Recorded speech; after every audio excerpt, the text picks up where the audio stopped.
You have to truly believe in the magic. What's up, Magic fans? Welcome to Penny for Your Thoughts, episode 40 from Orlando Magic UK. We've got a bit of an emergency pod, really, isn't it? Much like the other guys, the six-man show and everyone else has done, with the breaking news last couple of days about the potential new head coach. So without further ado, let's introduce you to two of the happiest men, I believe, in England. How are we two? Go on, Mikey. Well, mate, first of all, before we get onto the football, happy anniversary for Thursday to you and Thank Amy. you very much. Correct. And second of all, I bought you some salt because I thought you might have ran out. So yeah, sprinkle that on. I got plenty, mate. I got Have plenty. You? You're good. I thought you had plenty the other night. But let's be honest, right? Paul's gonna say the same thing, right? We didn't win the game how we wanted to. Absolutely. It was a soft penalty. We should have had a penalty that I think was more of a penalty in the first half or in normal time. The free kick for Denmark's free kick was very soft. So the better team won, even though it wasn't quite how we wanted it to. Controversial. Yeah, I've got to echo that. You know, you're the better team, and you haven't had much luck in tournaments gone by. What with a certain hand of a little Argentinian and a couple of goals disallowed. So it swings and roundabouts, isn't it? So how do you see it, Paul? Mate, as I've just said to you a short time before we came on, there's a ex-Irish footballer who's broke the penalty down. And you know my opinion, I didn't think it was a penalty at the time. He's saying about how the hip check is a very, very used tactic by defenders, and it often doesn't get picked up on. And when they broke the video down, there is this hip check. So it's actually changed my opinion a little bit that it possibly wasn't. Was it Kevin Doyle? It might well have been, mate. Yeah. Yeah. It was very good at what he broke down, how he did it. And let's be fair, yeah, we perhaps should have had a penalty earlier. The free kick that Denmark scored from wasn't the greatest of contacts, but it's modern football. It is what it is. You know, as a guy who grew up watching 70s and 80s football, there's very, very few of these that are actually free kicks as far as I'm concerned. Yeah, totally different now, isn't it? But gee, I've got to ask you, what's the atmosphere like on Pluto? Because I know you went as far as the moon, but the man on the moon already knew that it was coming home. So you had to travel further. So you're currently broadcasting from the rarefied atmosphere of Pluto, aren't you, mate? Get away. Absolutely. Yeah, that's why I haven't sort of seen any of this stuff on social media. Just need to have a bit of a blackout. It's not got a very good Wi-Fi signal up there. No, until this dark cloud travels away, I'll be staying on planet Pluto. So but congratulations to you boys and to all the other English Orlando Magic UK listeners. Don't congratulate us yet because we haven't won anything. Yeah, well, you got to the final. We've only got to the final in the first time in my lifetime. So yeah, no, there we go. Anyway, let's move on to Orlando more Magic important news. Things. Absolutely. So the main bit of news since our last recording on Tuesday night with Josh Cohen is that the Magic are drawing near to announcing the next head coach, with Dallas Mavericks assistant Jamahl Mosley expected to be announced as the new head coach very soon, per Adrian Wojnarowski. The Magic currently do remain as one of three teams still looking on hiring a new head coach, with the New Orleans Pelicans and Washington Wizards also still with a vacancy. A finalist for the Magic job in Wes Unseld Jr. Continues to be a lead candidate, for the Washington Post. And a favourite of many Magic fans for the head coaching role in Kenny Atkinson has agreed to become a lead assistant with the Golden State Warriors. So that was about 24 hours before we'd heard this news about Mosley. And the last sort of snippet from the coaching circles is that David Vanterpool, who was a favourite of mine, has agreed to become an assistant with the Brooklyn Nets. So that's a little bit disappointing because I was maybe hoping he'd become an assistant. Anyway, there we go. So a little bit more about Jamahl Mosley for those who don't know him, because, unless you're really, really into your basketball and you know the Dallas Mavericks quite well. Mosley is 42 years old, born in Milwaukee, Wisconsin, and attended the University of Colorado at Boulder. He went undrafted in 2001 in the NBA draft and didn't get an opportunity in the league as a player. But he did play in Australia, I believe, for 2 years, Spain for a year, and possibly Korea. So after that, in 2005, he was appointed as a player development coach with the Denver Nuggets for 2 seasons. He was then promoted as an assistant coach in Denver in 2007 until 2010. He then got a job with the Cleveland Cavaliers again as an assistant coach between 2010 and 2014, before then getting a job with the Dallas Mavericks under Rick Carlisle, which, hopefully he's vacating soon. So, guys, how do you feel about the potential of Mosley as the next head coach? I'm very happy with it. After doing, like you've done your research as well, G. He's the right age, 42, the sort of age we thought would mesh really well with this young group of players. He's got a ton of experience as a player development coach, assistant coach. I know I probably was one of the ones that got a little bit carried away with Penny a few weeks ago, as did a lot of people. Really? But, hey, we're fans, right? We're allowed to get a little bit excited about these sorts of things and change our mind. But I think when you look at this hire, obviously it's not made official yet, but we're expecting that in the next day or two, hopefully. The front office clearly wanted somebody who's a little bit younger, but with plenty of NBA coaching experience, something that Penny didn't have. Interestingly, I don't know if you guys have read Josh Robbins' article this week, but Jeff Weltman was actually assistant GM when he was with the Denver Nuggets, and Mosley was the player development coach. So they've crossed paths before, something we've talked about before. He's got a lot of support from people around the league. Luka Doncic has been singing his praises. George Karl, Mark Spears, Andre Robertson, Richard Jefferson said he's one of the best assistant coaches he's worked with in 17 years. And I've been watching a few of his interviews and stuff that he's done on YouTube, and he speaks very well. He seems like a very hands-on coach. I know the Sixth Man Show talked about it, the viral LeBron video where he tells him to shut the F up, which I think all goes down very well with us. He's got a chip on his shoulder, and I'm just excited to see what he's going to do with this young group of players, to be honest. Yeah. I feel very much the same. I think it's a real interesting prospect. As Mikey said, there's a huge amount of buzz around him, not just from Magic fans, but around the league. But players and people really clearly respect him. So yeah, I'm good with it, and it's also going to be very positive in the media if we do have a coach of colour hired. Yeah, it's going to play very well. And I'm not saying that definitely should be the reason, but the guy's clearly got the ability and the CV to back up that promotion. You look how quickly he moved through the coaching development. So what was it, 2005 in Denver? He was development coach there. 2 years later, he's promoted to assistant. So he's clearly got an ability, and he's not been out of work since, has he? So yeah. No. That's right. And he was also the Mavs Summer League coach a couple of seasons ago.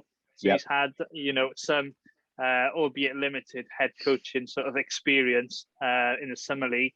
And he was also brought in as the lead assistant because of his sort of defensive specialisms. Yeah. And that's something we talked about on the pod last week, is that, you want a defensive first coach. So, let's hope he can come in and hit the ground running. So as we stated, Mosley comes in as an assistant who worked under Rick Carlisle for 6 years. So guys, what can Mosley bring to the Magic that we would have, he would have learned under Carlisle? Right, well, you've just touched on it for me from the defensive side of things. That's been his role since 2018. He is their defensive coordinator. He is responsible for their defensive sets. Clearly, they've been a perennial playoff team, and clearly he has a good ability at that. I think he also fits our position with his. You've touched on it again in the summary of him. He's got worldwide experience. I think he also played in Mexico.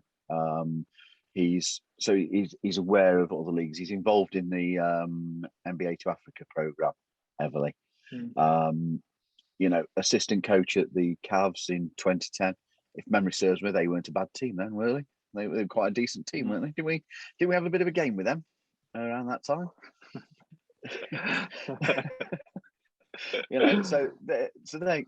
He's got good experience to bring, and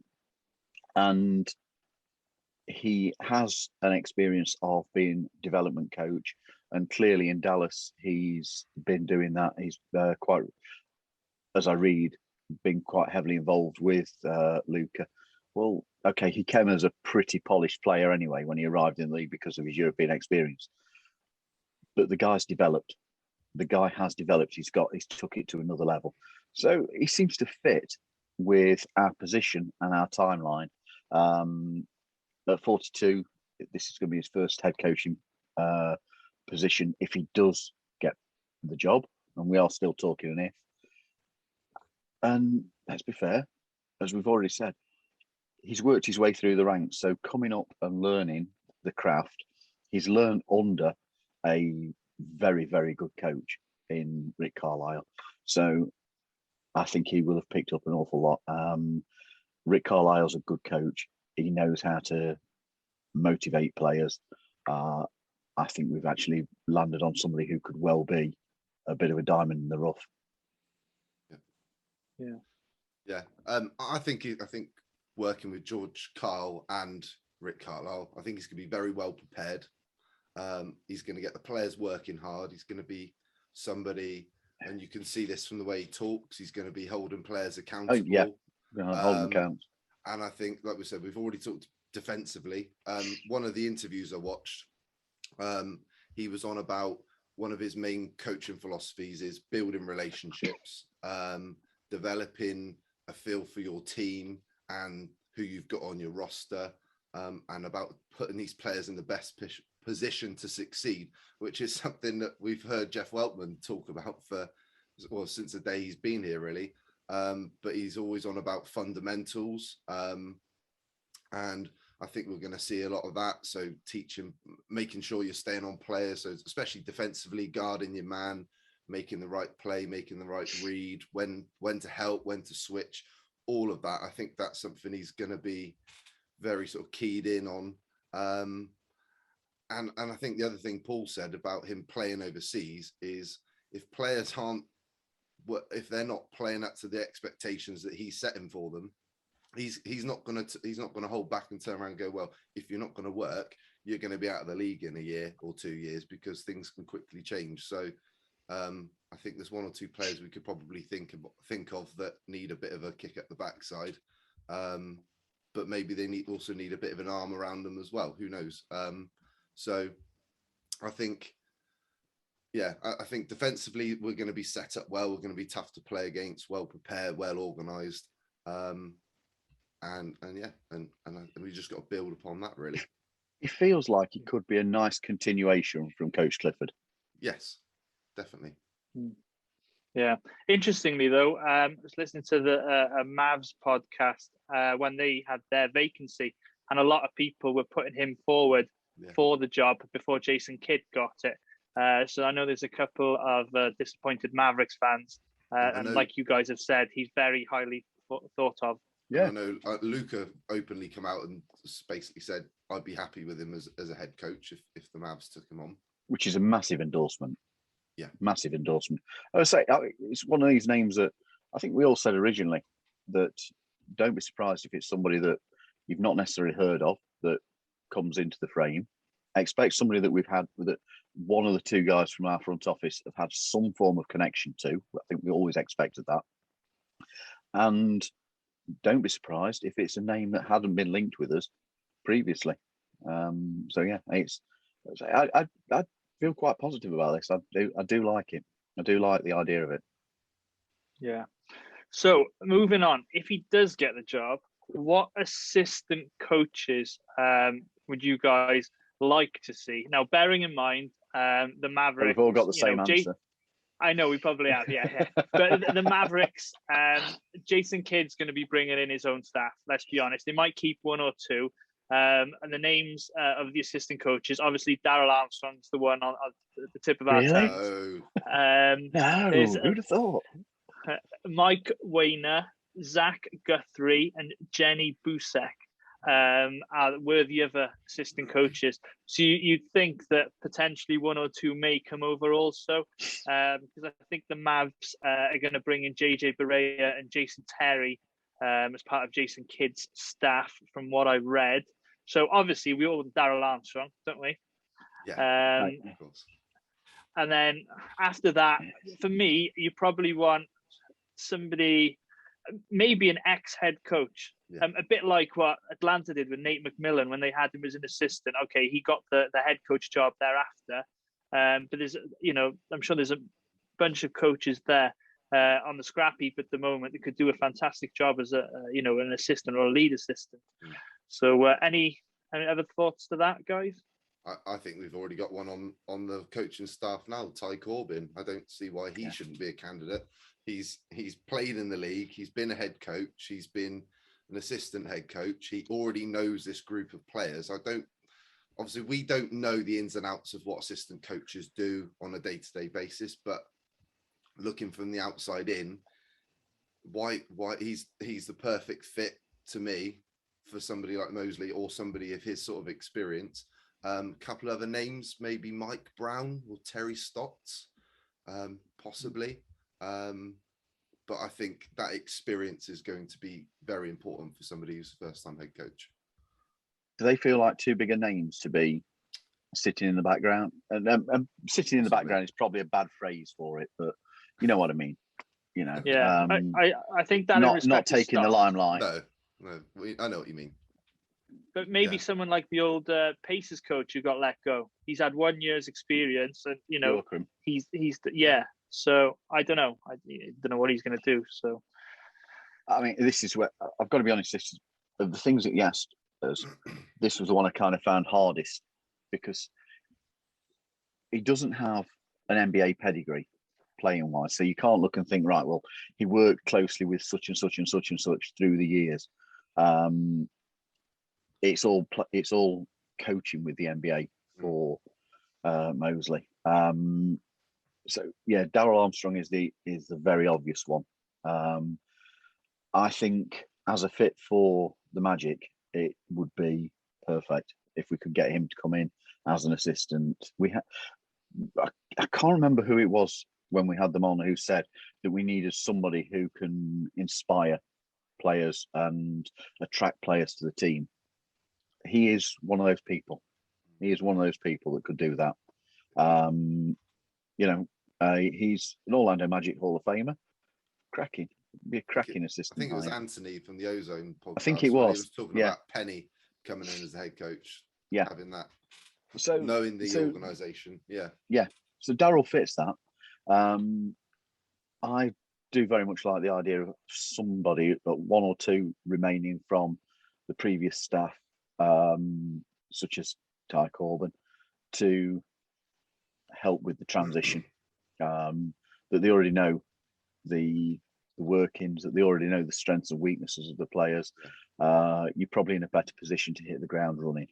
So I just echo the thoughts that you've kind of got. But yeah, I do like the idea of bringing in somebody else who is a former head coach as experienced for Jamal, if we do have him. And having Darrell Armstrong and Bo Outlaw back in the same organisation would be a lot of fun to be around. So couple other names. I know Paul said about people that are already on the staff. Pat Delaney and Steve Hetzel both interviewed for the head coaching job.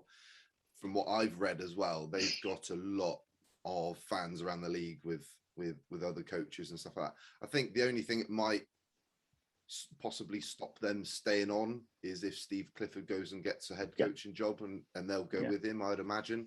But if he doesn't, then I don't see why. I think we always, like Weltman talked about continuity last year, and I think having coaches that have worked with this group of players is going to be important, especially in the first year with Mosley coming in. I wouldn't be surprised if there's some sort of conversation if Mosley comes in. I wouldn't be surprised if there's some sort of conversation with one or two of the main players to say, right, what sort of thing are you wanting? Who are you liking? Yeah.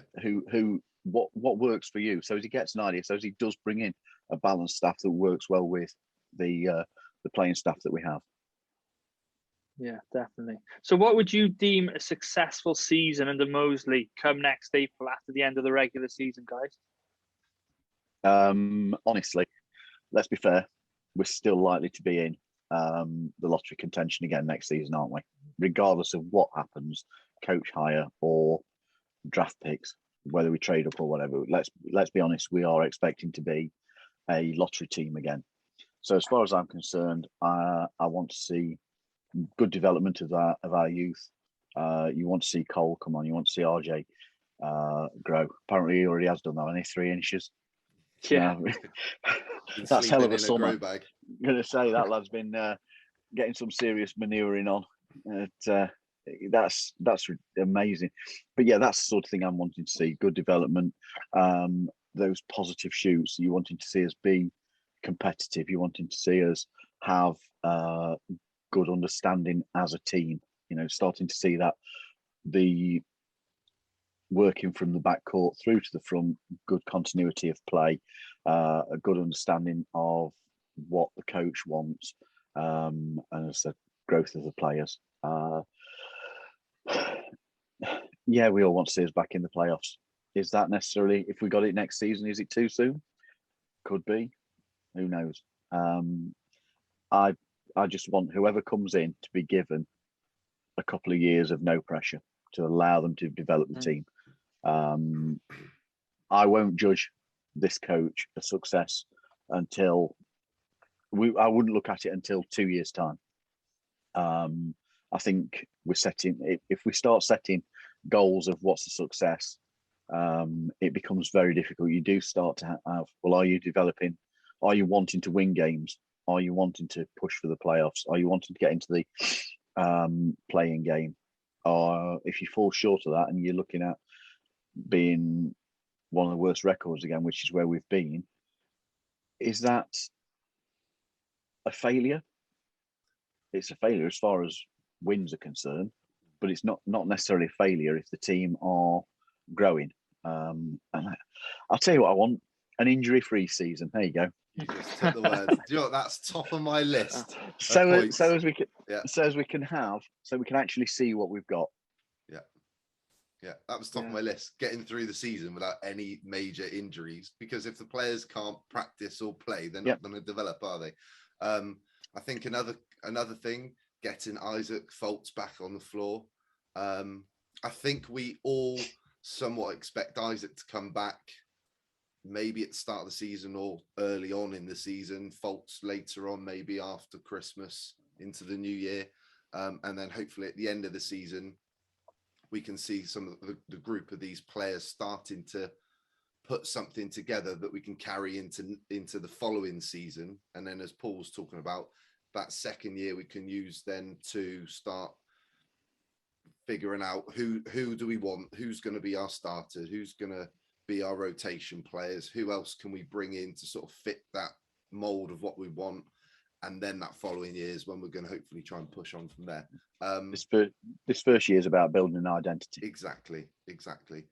Can we see a jump from Mo Bamba? I think he needs a new lease of life, and hopefully we'll get that with a new head coach. We've already said we're not expecting a lot of wins, but we've also got some decisions to make on Terence Ross, Harris, Bamba and Carter are both due extensions as well.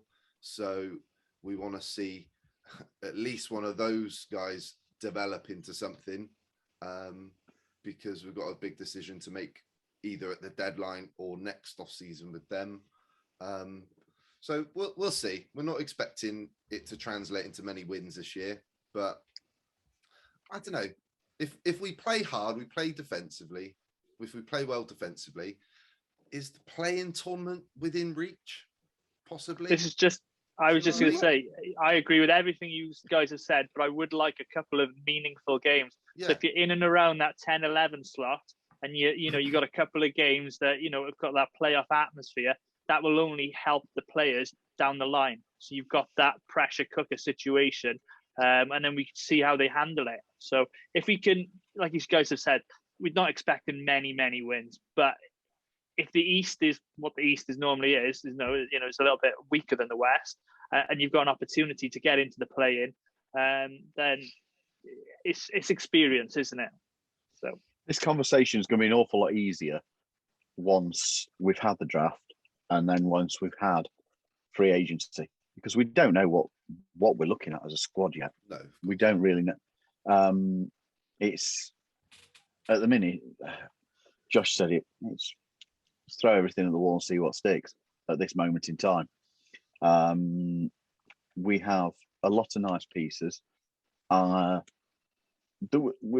be fair, even towards the end of the season, we were still within reach of that playing tournament. It was only in the latter few weeks where we did start to drop away from it and properly. I'm not going to say we tanked, but we definitely rapidly moved away from being in consideration. It wasn't. I know from writing the game previews, there were many times where I'm looking and thinking, 2 or 3, they lose a game, they lose a couple of games, and we win a couple. We're right in that position. So what's to say that we actually can't make that position again this year? That we can't actually get into there. So yeah, I'd be quite happy with some meaningful basketball again, but I don't think we're there. No. Yeah. At this moment. Fair enough. Now, Mikey put a post out a couple of days ago and asked everyone who they'd like to see wearing the draft hat. So we can have a little bit of a game here now. So draft pick predictions. Okay, you've opened yourself up to this, Mikey. So after Josh's super breakdown in the last episode, you got to make sure you. I could reach through this screen and slap Mikey for this, because I either if I pick somebody that we get right, the player's cursed. Or that means you win, Paul. It means you win. No. The player, the team. All right, I might get it right, but the team are cursed because every time I get one right, they've turned out to be a right nugget. Or we don't get the right player, and you look at him and subsequently, oh no, really? But hey, go on, crack on. Yeah. Let's do it. So just going back to it, yeah. So if you haven't listened to the last podcast, Josh Cohen went into great depth on a number of prospects that could potentially, be drafted by the Magic, giving us his strengths, weaknesses, potential on a lot of different prospects. So, guys, we pick at 5 and 8, and also at 33. So, who would you draft at those numbers, or would you make a deal to try and get to a certain spot for a certain player? So let's have your predictions, and then we'll see how it fares against the rest of the Magic UK community. Let's go with Paul first, because he's chomping at the bit. Yeah, I love these bits. I would love to see us try and put something together to move up the draft. I would absolutely love us to do that. I don't think we are going to. So I'm saying that we're going with Kuminga at 5.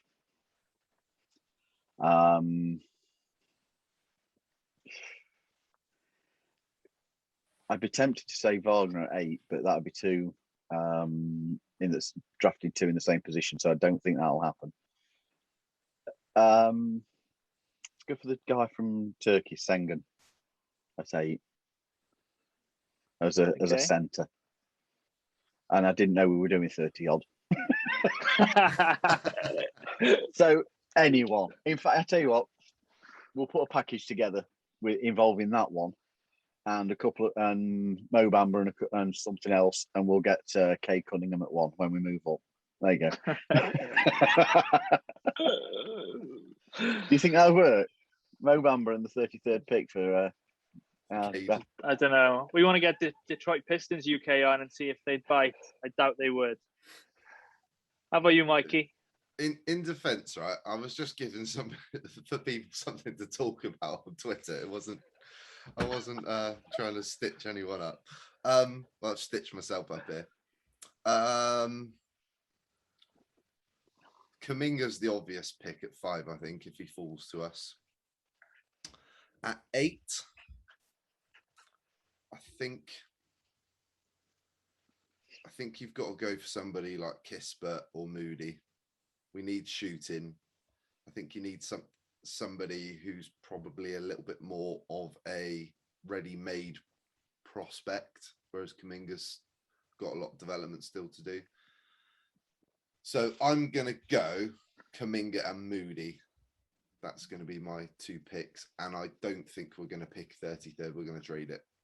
There's no way we're bringing in 3 rookies on top of what we've already got. There's not a chance. So I think we'll probably trade that back for another couple of years. So, yeah. Kuminga and Moody, that'd be my 2 picks. The only thing about that 33rd pick, it is essentially, a late first round pick because you can have a couple of people drop. So I've actually picked somebody. Well, I've one of 3 actually, but there we go. So for me at 5, I'll get to that. I'll do the 5th and the 8th there. So again, it's between Kuminga and possibly Scotty Barnes, whose value is rising from all accounts. But having watched the YouTube videos, I'd go Kuminga. But at 8, now I know you said he was a bit of a project, but Keon Johnson, the shooting guard from Tennessee, fast, explosive. I know we get that on RJ Hampton, but a bit like what you guys said, he's a guard, whereas Kuminga's a forward. But Mikey made a good shout with the Turkish guy. Paul did. He could. Not me. It was me. Oh, Paul did. My bad, Paul. My bad. It's all right, mate. But then at I always get 33,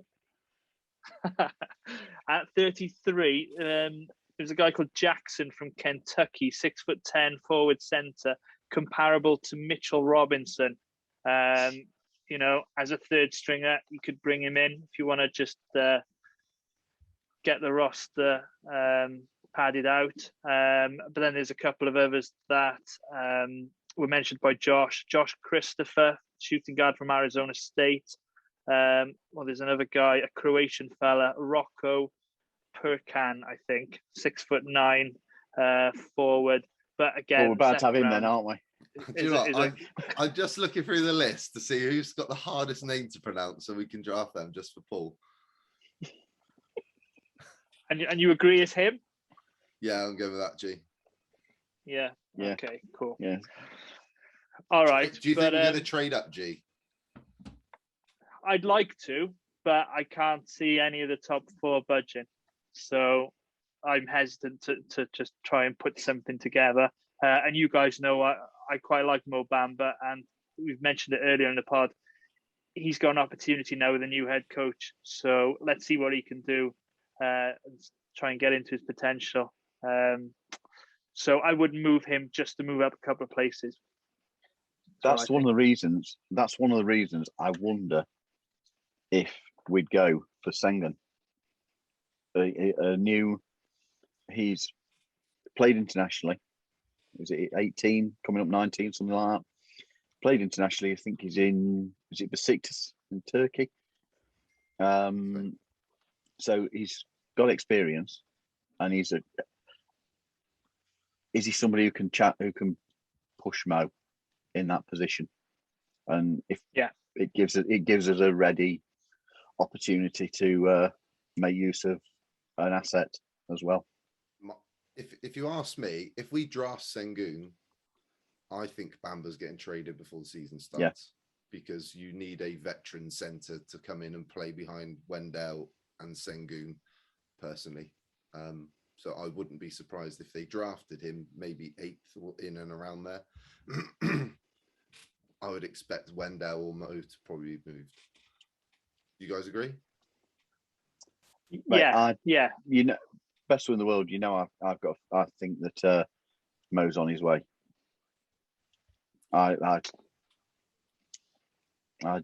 don't see him. I don't see him having a long-term future with us. Yeah, we shall see.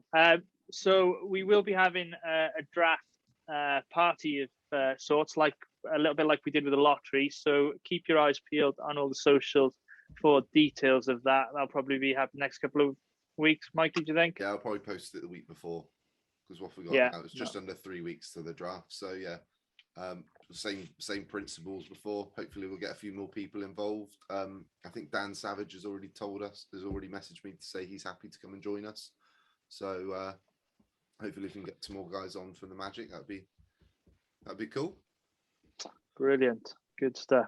So just quickly just touch upon the NBA Finals. So after watching the first 2 games, guys, any thoughts on how Milwaukee can make a series of it after dropping game 2, 108 to the Phoenix Suns? What do you think Phoenix have got it in the bag? I think Phoenix are looking superb. They've worked out how to play Giannis. Hacky Giannis seems to be working quite well for them. The Bucks have got a very big fight on their hand. Chris Paul, Devin Booker, Bridges, Ayton are all playing some really good basketball. You're not just talking about one player who is performing. They are performing as a team. When they bring Cameron Payne in, Johnson, they just look a good team. The Bucks are back at home. They've got 2 games back at home, and for me, they have to win both those games. Otherwise, I think Mikey's prediction of 5-1 is going to be 4-1 is going to be correct. They are looking in trouble. They're looking in trouble for me. They've got to find a way of getting some more regular scoring and stopping the bleeding, because they're letting some points in. I disagree that they figured out how to play Giannis. Really? He still put up 42 the other night. He needs help. That's the reason they're losing games. When I say that they figured out how to play him, they know his game. You're not going to stop in every game a superstar player like he is. He's been an MVP for a reason. You're not going to stop them. But I think when I say they've figured out how to play him, they know how to set defensively. They know what his game is.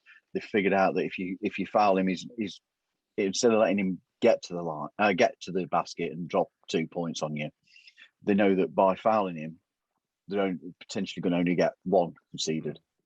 That's what I mean. And they've figured out how to reduce his scoring. I should have perhaps phrased it better. That's right. They've figured out how to reduce his scoring to reduce the impact that he has.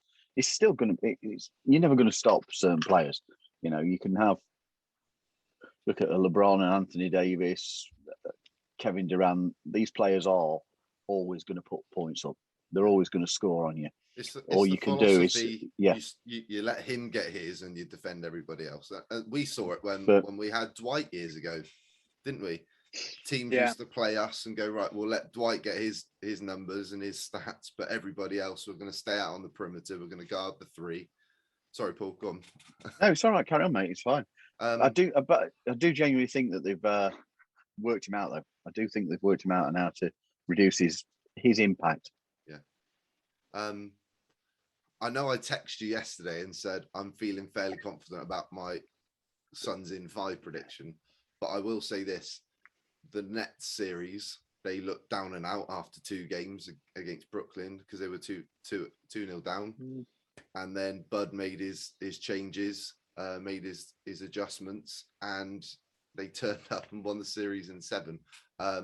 So it wouldn't surprise me if we see a different Bucks team turn up in game 3. But I don't know. I'm just surprised Giannis is playing as well as he is, considering the injury he had. I mean, we talked about this with Josh the other night. Like, I thought his season was done, and so did he, the way he went down. But everybody did, didn't they? Of course, but he's playing so well. But I mean, Middleton, I think, put up 11 points the other evening. They need more from him. Obviously, they're going to be back home. They're going to have home court advantage and the fans behind them. So that might give them a little bit of advantage. But I just don't see the Suns have got so much shooting. You got Ayton inside. I mean, when CP3 and Booker are getting guarded by Brook Lopez, I mean, it's barbecue chicken, as Shaq used to say. But yeah, I don't know. I still think it's going to be Suns in 5, but I do feel that the Bucks are going to make some serious adjustments where they make it a lot more of a tighter series the rest of the way. Yeah, for me, it's all down to Chris Middleton.